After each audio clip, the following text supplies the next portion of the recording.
Olá, galera, bem-vindos a mais um podcast dos Pensadores Orientados. Não se esqueça de se inscrever no canal, curtir, compartilhar e dar aquela força para nós. Bom, hoje comigo está o Cristiano Schoube e o André Meira. Vamos lá?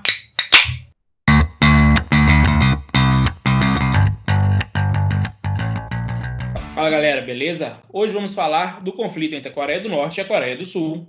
Mais precisamente, do que aconteceu no dia 16 de junho. Como vocês devem saber, a Coreia do Norte explodiu no dia 16 de junho o Escritório Conjunto de Coordenação de Relações com a Coreia do Sul na cidade fronteiriça de Kaesong. Desculpa se eu estou falando errado, gente. O escritório que ela explodiu é o Ministério de Unificação, que trata das relações entre as duas Coreias. O escritório intracoreano foi inaugurado em 2018 como parte de uma série de projetos que visam reduzir as tensões entre as duas Coreias. O imóvel dispunha de escritórios separados para a Coreia do Sul e para a Coreia do Norte, assim como uma sala de conferências em comum. O conjunto, onde trabalhavam pelo menos 20 representantes de cada país, permanecia aberto 24 horas por dia. Porém, durante a pandemia, eles deram uma reduzida e fecharam o escritório. O escritório teria sido construído com dinheiro... Vamos lá, gente, desculpa aí. O escritório teria sido construído com dinheiro sul-coreano e foi a primeira estrutura desse tipo de divisão das duas Coreias desde 1945. E foi uma iniciativa considerada um símbolo político envolvendo o presidente sul-coreano Moon Jae-in. Acho que falei correto aí, né? Ô André, você podia explicar um pouquinho mais para nós do conflito entre as duas Coreias, já que o lado asiático é seu de com força. E aí, pessoal, beleza? Mais uma vez, obrigado, Ricardo, Cris, e quem estiver nos assistindo. Eu acho interessante a gente falar aí, a gente escolheu esse tema, não só pela atualidade, né, desse acontecimento, mas pela importância que tem na Península Coreana. Há muitos anos, há séculos, essa península é considerada um ponto geoestratégico, né? A Coreia, o povo coreano, a Península Coreana, ela era considerada um dos povos mais culturalmente unidos que tem na face da Terra, né? O povo ali na Península é um povo só. Durante vários séculos, cerca de 6 séculos, era um Estado unificado, um governante só, até 1910, quando teve, depois da Guerra Sino-Russa, né, entre Japão e Rússia, os japoneses venceram a guerra e invadiram a a Península Coreana, e dominaram até 1945, até o final da Segunda Guerra Mundial. Ao final da Segunda Guerra Mundial, aconteceram alguns embates, até pela questão da Guerra Fria. Tentando resumir, é óbvio que a história é muito mais complexa do que isso, mas o exército russo, da União Soviética, né, à época, invadiu a península pelo norte, enquanto os americanos chegaram em algum momento pelo sul. Nesse momento foi feito um tratado entre americanos e russos, que é uma história até interessante. Quem quiser interesse, procure saber como é que foi feito a negociação. Mas foi feita uma divisão na península usando o paralelo 38, que esse paralelo são das linhas do Equador, né? Então, o 38º paralelo ao norte, ele corta a Península Coreana mais ou menos ao meio, quase que no meio certo. Os Estados Unidos ofereceram para a Rússia fazer a divisão da Coreia e os Estados Unidos ficaram ali com a parte sul, enquanto a Rússia fez o apoio à parte norte e dividiu a Coreia pela primeira vez. Então, um povo que era unido passou a ser dividido por potências estrangeiras, e que isso acabou culminando em vários momentos aí, uma guerra que foi de 51 a 53, uma guerra muito complexa e que nunca teve um encerramento. Oficialmente, as duas Coreias continuam em guerra até hoje. E nós vemos nos últimos anos, né, com o Kim Jong-un, que é hoje o presidente ditador da Coreia do Norte, vem fazendo várias ameaças, com inclusive desenvolvimento de armas nucleares. Nós vimos esse episódio acontecendo esse ano, né, o mais recente episódio dessa longa história, que eu fiz um resumo bem resumidinho, e a gente vai tentar discutir um pouco o que isso significa, né?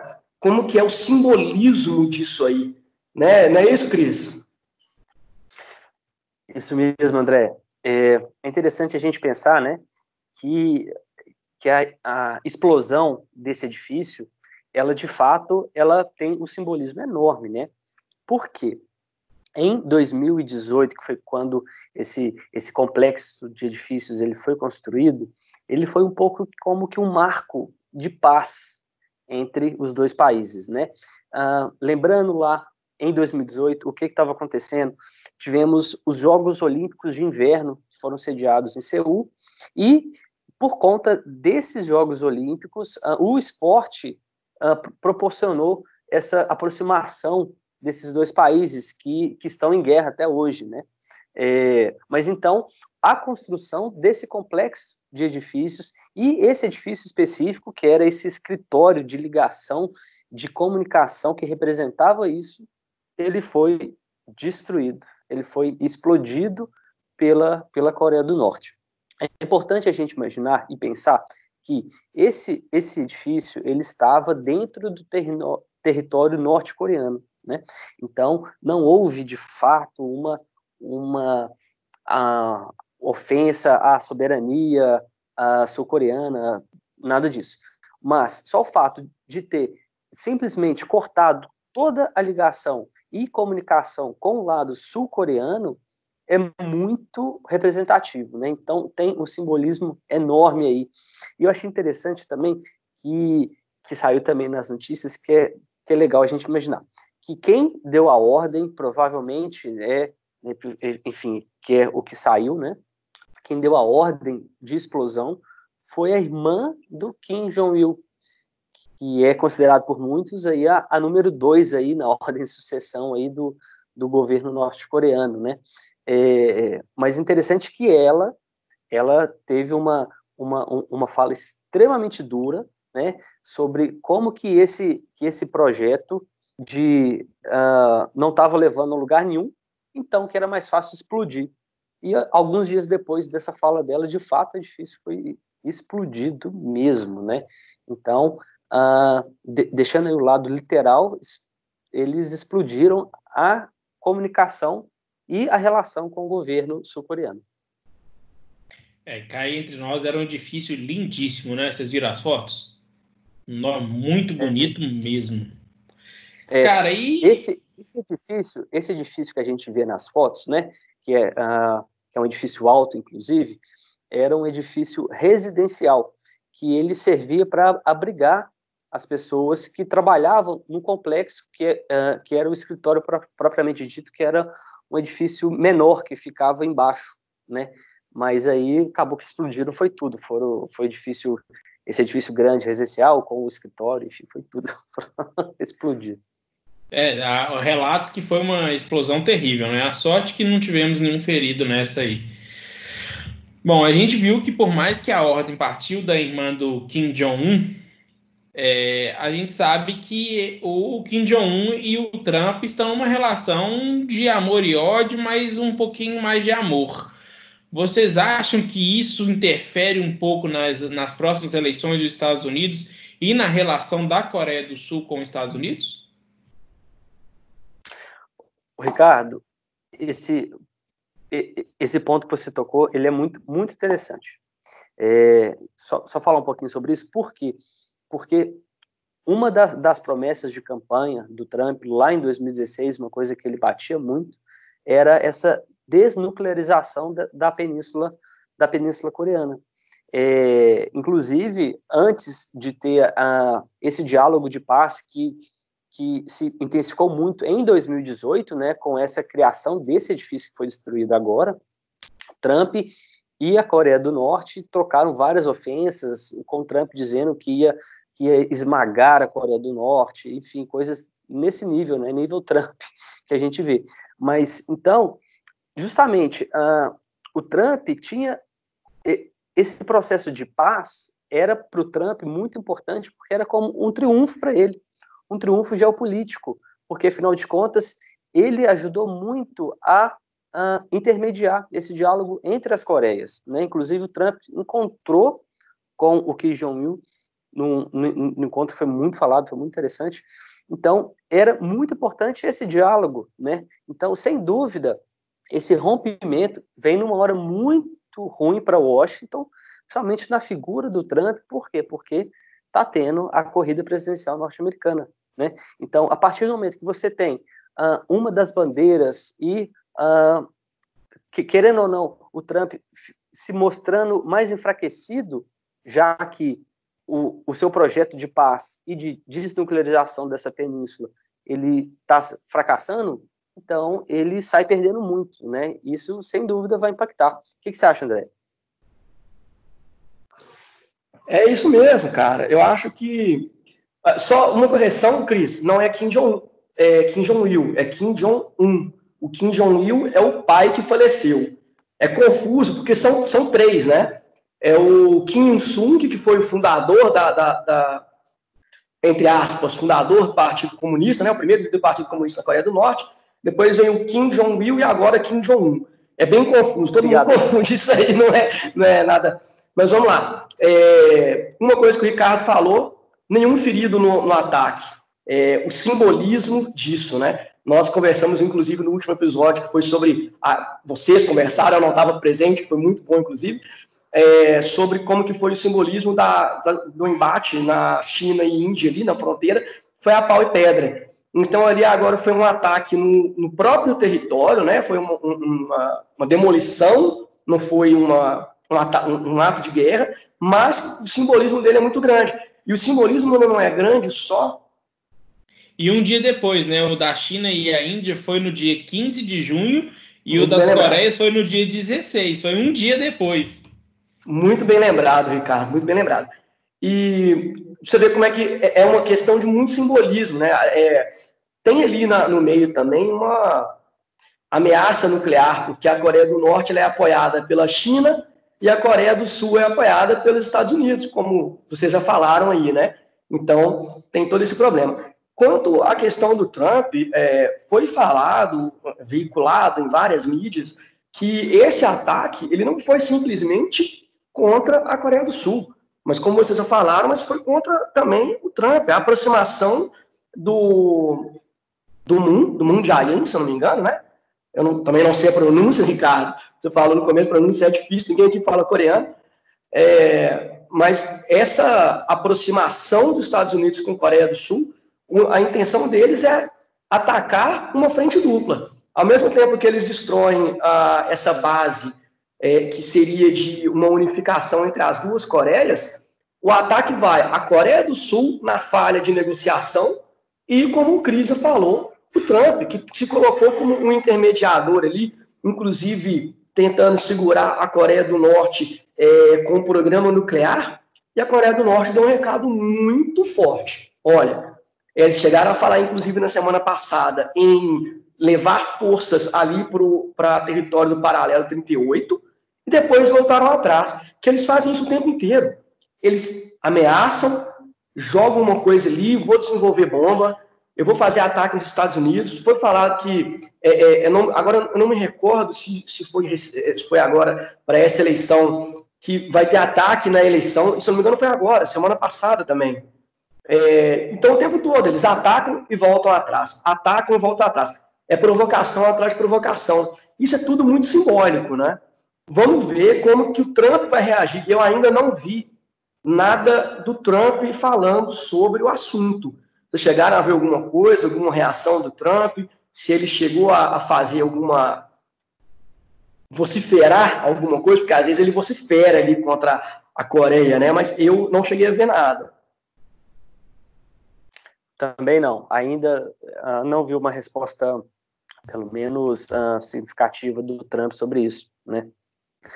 Uma coisa que me chamou a atenção... Eu estava até pesquisando aqui, ele não falou nada, não. Não, né? Não. Isso entra no que você falou, né, Cris? O Trump já está sobrecarregado dentro dos Estados Unidos, principalmente com a questão aí do corona, várias coisas acontecendo, mais um. Então o Trump está deixando isso aí de lado. Agora, o povo americano é muito ligado nas relações internacionais, nas relações exteriores dos Estados Unidos. Como que isso vai refletir? Sim, André. Inclusive, é importante a gente pensar o seguinte, que a política externa do Trump ela é baseada muito nisso, né? Quando está tendo alguma coisa interna grave, ele recorre ao cenário internacional, geralmente com alguma polêmica, alguma coisa, para desviar o foco, né? Então, ele, de fato, pode ter uma atitude bem enérgica também, respondendo à altura, para desviar o foco aí gravíssimo do Covid-19, né? E a gente viu aí, nas últimas pesquisas eleitorais, que ele está bem atrás do Joe Biden, né? Então, isso é importante a gente pensar que quando a pessoa se sente acuada, pode provocar desesperos, né?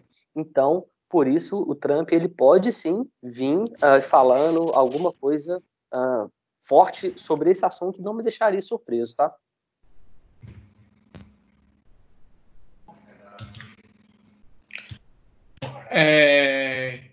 Eu estava lendo aqui o ministro Kwon Jong-un, que é o diretor-geral do Departamento de Assuntos Americanos, que é da Coreia do Norte, né, que ele cuida desses assuntos americanos, ele falou que os Estados Unidos devem calar a boca e cuidar dos seus assuntos internos primeiros, para que, se eles não quiserem evitar um susto e garantir uma celebração tranquila das eleições presidenciais em novembro. Então ele foi bem direto, bem totalmente direto no que ele deveria fazer. É o jogo retórico, né? Vocês chegaram a comentar, inclusive, no último episódio, vocês dois que gravaram o último episódio, sobre como que é a questão da ameaça nuclear. Vocês falaram que China e Índia, e o Paquistão também, né? Que são, apesar do Paquistão não estar envolvido diretamente, mas estava ali bem perto da região do conflito, são potências nucleares. Estados Unidos é uma potência nuclear, a Coreia do Norte ainda não é, mas está em processo de desenvolvimento e muita coisa diz que o processo deles é avançado, e apesar de eles não terem ainda o projeto nuclear pronto, vamos dizer assim, eles têm o apoio de Rússia e China, que são duas potências nucleares. Então, nesse cenário, o que a gente acaba vendo? Uma guerra de palavras o tempo inteiro. O Trump, eu estou surpreso, para ser muito sincero, eu estou surpreso de não ter visto o Trump falar nada, porque ele vinha há muito tempo tocando, né, ali na Península Coreana como algo importante para os Estados Unidos. E a Península Coreana, numa ideia de geopolítica estratégica, né, uma estratégia geopolítica, ali é um lugar que é muito importante, cara, desde a época do Império Mongol, desde o Kublai Khan, neto de Gengis Khan, que invadiu ali, foi parte do Império, tentaram invadir o Japão através da Península Coreana 2 vezes. Então, desde ali, é um lugar muito complexo. E, inclusive, durante a Guerra da Coreia, acho isso um dado interessante, o general MacArthur, que foi um grande general da Segunda Guerra Mundial, que foi líder do contingente americano junto com as Nações Unidas na entrada pelo Sul, ele chegou, dizem, inclusive um ex-presidente americano, Truman, né, na época, chegou a comentar que tinha medo do MacArthur querer usar bomba nuclear. Ou seja, o conflito nuclear, a ideia nuclear ali na península, o medo nuclear de uma guerra que foi tão sangrenta, continua sendo um problema muito grave, né? E a Coreia do Sul não tem bomba nuclear. Tem o apoio dos Estados Unidos, mas não tem bomba nuclear. Então, cara, ali é um lugar que é muito complicado de fazer uma análise, até porque a gente não sabe exatamente o que se passa dentro da Coreia do Norte, né? Não temos nenhuma informação. Querendo ou não, a gente fala que não tem arma nuclear, mas vai saber. A gente acredita que não, mas vai saber. Nunca sabe o que acontece lá.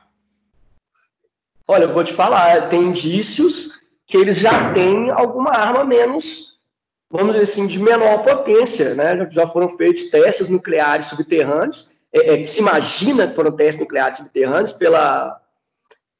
pelo tremor identificado no solo, ou foi alguma bomba muito forte, né? E isso causa medo. Eles fazem propagandas, né? Essa retórica deles é muito forte. É uma estratégia de deterrência pelo medo. A gente não pode falar em terrorismo porque é um Estado, né? Mas é um Estado que usa do medo o tempo inteiro para poder parar as atitudes que não convêm a eles. E é um Estado extremamente pobre e belicista. A gente dá para ver que eles fazem os famosos desfiles do Exército pelo menos 3 ou 4 vezes ao ano. Então, sempre mostrando armas e coisas e tamanhos de exército. Ou seja, é a maneira deles intimidar a Coreia do Sul, né? Falar assim, ó, tá vendo aqui, ó, tá aí embaixo, mas olha o que eu tenho aqui. Por mais que seja, não é uma garantia de competência, garantia de força, mas é um susto, né? E a relação deles é muito estremecida mesmo. É muito frágil, né? É uma relação extremamente frágil, né? E qualquer coisa já abala e se destrói o edifício por conta disso, né? Eu achei interessante como que isso começou, né? Enfim, qual que foi pelo menos o estopim para essa explosão aí? Vocês viram o que causou esse ato da Coreia do Norte? Cara, me fala aí, mas eu li um assunto a respeito, mas não sei se foi a mesma, mas conta aí para nós. Olha só que interessante, pelo menos eu achei bem interessante, porque desertores da Coreia do Norte que conseguiram atravessar a fronteira para a Coreia do Sul, eles prepararam balões mesmo, com mensagens, enfim, e jogaram para o lado da Coreia do Norte. Ou seja, de certa forma foram ativistas da sociedade civil, né, querendo ou não, da sociedade civil não teve nada do governo, supostamente, né, enfim, eles lançaram esses balões em direção à Coreia do Norte com mensagens de críticas ao regime norte-coreano, né, e isso deixou o pessoal lá muito, muito bravo, e causou isso tudo. Então, olha só, como que uma atitude de vou chamar de uma entidade da sociedade civil, causou uma consequência tão grande dessa para o Estado, né? Para essa relação estatal entre esses dois países. Olha só que eu achei muito curioso. Isso aí, até pegando esse gancho, isso é uma coisa que acontece com uma certa frequência ali na fronteira. E uma coisa que é muito engraçada, na minha opinião, eu acho muito engraçado, ali no paralelo 38, né, na zona fronteiriça, existe um pedaço que é desmilitarizado, né? Então, dentro desse pedaço desmilitarizado, não pode, obviamente, carregar arma, não pode nada. E, apesar de ter essa vontade da união, porque o povo coreano é um povo só. A gente não pode nem falar que são dois países irmãos. É um povo que foi dividido por potências estrangeiras. E virou essa bagunça. Uma coisa que eu acho muito interessante, a Coreia do Sul fica, né, tem a questão de liberdade, de falar mais de liberdade, e tem isso aí da propaganda que você falou. Um joga balão para um lado, outro joga balão para o outro, e a Coreia do Sul coloca caixas de som viradas, caixas de som com muita potência, viradas para a Coreia do Norte, tocando K-pop. Fazem propagandas, obviamente, coisas faladas, e tocam K-pop, né, que hoje é um símbolo da Coreia do Sul. Inclusive, nós temos um programa também que fala sobre como que é o K-pop dentro da Coreia do Sul. Esse não tem vídeo, só tem áudio. Quem quiser, voltem para trás no YouTube ou no Spotify, que é bem interessante esse programa. Mas é bem interessante ver. Te falar que, para mim, eu iria comentar que essa questão é mais de colocar K-pop, é mais de tortura, mas vamos mudar de assunto, porque senão nós vamos ser cancelados na internet.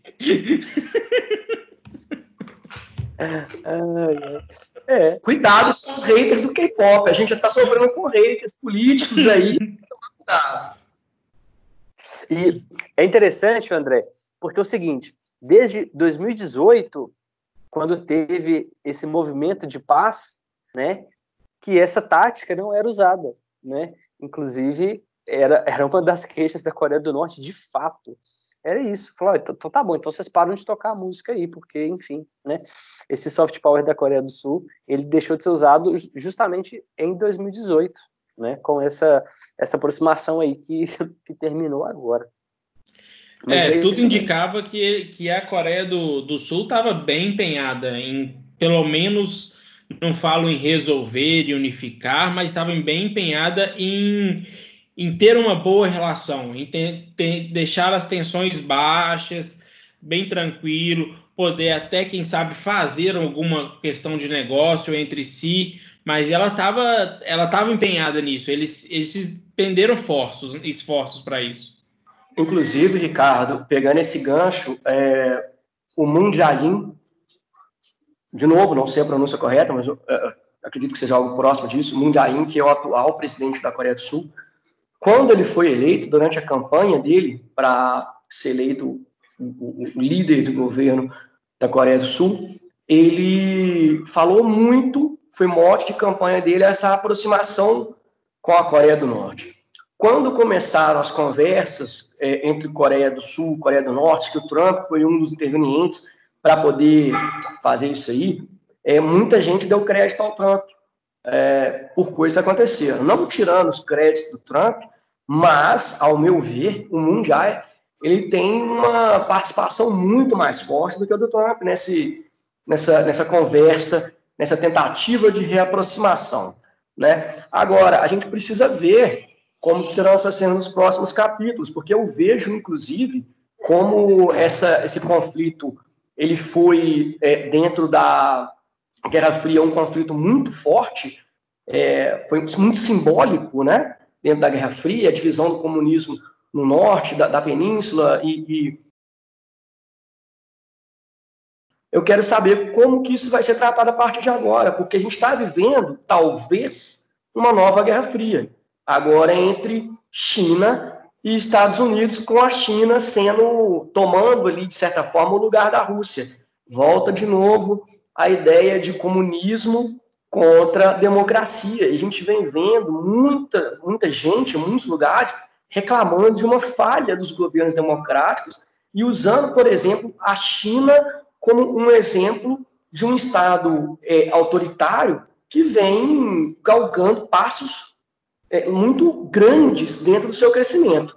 Em contrapartida, a Coreia do Norte não demonstra crescimento nenhum. Inclusive, a gente pode colocar aqui embaixo uma imagem de satélite mostrando para o pessoal a diferença, a gente consegue ver a diferença tecnológica, a diferença de desenvolvimento de um país para o outro, da Coreia do Sul e da Coreia do Norte, pela quantidade de luzes que a gente vê de um estado para o outro.